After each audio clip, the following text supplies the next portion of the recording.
আমরা এখন এসেছি বনবিবিতলা, কৃষ্ণনগর থেকে বেশ অনেকটাই দূর। এটা রাস্তা বেশ খানিকটা ভালো, আবার ভীষণ ভাঙাও রয়েছে। আমাদের প্রায় ঘন্টাখানেক সময় লাগলো এখানে। চলো তোমাদের দেখাই, ভীষণ সুন্দর জায়গা, চলো।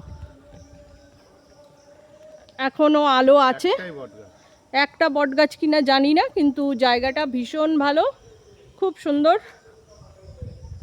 বেশ ভালো। আর যেহেতু বৃষ্টি হয়ে গেছে, সব সবুজ, বৃষ্টিতে সব সবুজ হয়ে আছে, আর মানে সুন্দর, বেশ ভালো। আমাদের তো ভীষণ ভালো লাগছে, একটা পিকনিক স্পট। আমরা অবশ্যই আসবো ইচ্ছেটানা গ্রুপ থেকে এখানে পিকনিক করতে। আমার ভালো লেগেছে, একদিন শীতকালে চলে আসবো। দেখো কত সুন্দর, ভেতরে দেখছি বসারও জায়গা আছে। আমি জানি না এটা একটা গাছ কিনা, আমি তো দেখতে পাচ্ছি অনেক গাছ। আর এত বাড়ির কাছে এত সুন্দর একটা জায়গা রয়েছে, কিন্তু ওই যে কাছের জিনিস আমাদের লক্ষ্য এড়িয়ে যায়, আমরা দেখতে পাই না। একটা বেদিও করা রয়েছে, দারুণ দারুণ দারুণ দারুণ দারুণ।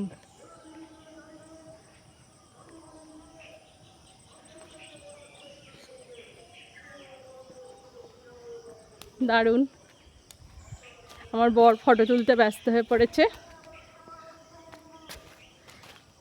আমি দেখেছি দু একজন এসেছে, তাদের সঙ্গে শুনে নিয়েছিলাম কোথায়, কিন্তু রাস্তা বেশ অনেকটাই দূর, আমাদের ঘন্টা দেড়েক সময় লাগলো কৃষ্ণনগর থেকে আসতে।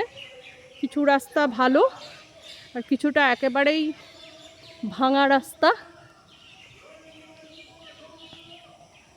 অবশ্যই বিকেলবেলা ঘুরতে আসাই যায়। আর সব থেকে ভালো কথা হলো, প্রেমিক প্রেমিকাদের আদর্শ স্থান হলো, প্রেম করার স্থান, আদর্শ, কেউ ডিস্টার্ব করবে না, এত সুন্দর।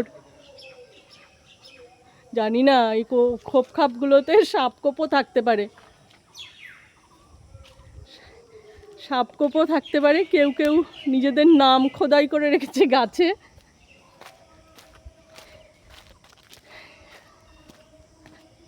কেমন লাগছে? আনন্দ পাচ্ছ? আনন্দ পাচ্ছ?